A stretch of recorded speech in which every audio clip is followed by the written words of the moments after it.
Coach Corey Martin here, and today we are going to look at spin direction and how you would use spin direction to identify the type of breaking pitch that you should throw or that you're trying to throw.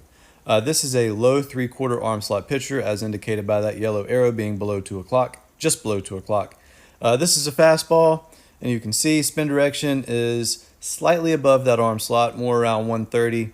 If he would improve the spin efficiency here, if you look at the 3D clock face, he is underneath the ball just a little bit, as indicated by that last touch, the red line. That's what causes that slightly higher spin direction. So if he cleans that up, spin direction and arm slot should be pretty close to lined up. But now, when we look at this particular pitcher's breaking ball, this is his normal breaking ball. This is the shape of it. You can see arm slot's identical. If I go back and look here, arm slot's identical to this fastball. Here's another breaking ball.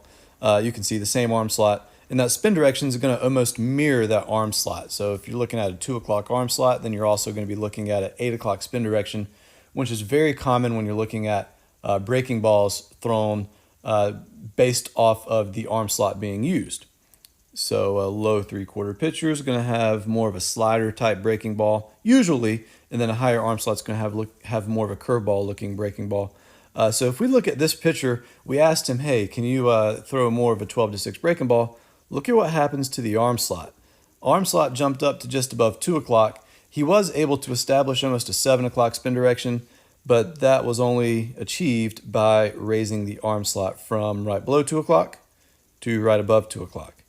So not a bad pitch. I mean, if you look at the pitch, it's a solid breaking ball, but you definitely don't want to have a different arm slot for your fastball and your breaking ball.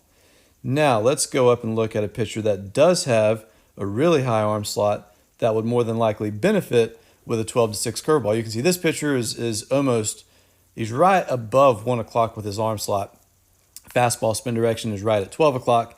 Therefore, this pitcher should have an easier time throwing more of a 12-6 breaking ball. So let's see if we can't find that 12-6 breaking ball from this pitcher. So here you go. This is the same pitcher we were just looking at. 1 o'clock arm slot, just below 7 o'clock on the spin direction. Look at the spin efficiency, look at the total spin, look at the vertical movement.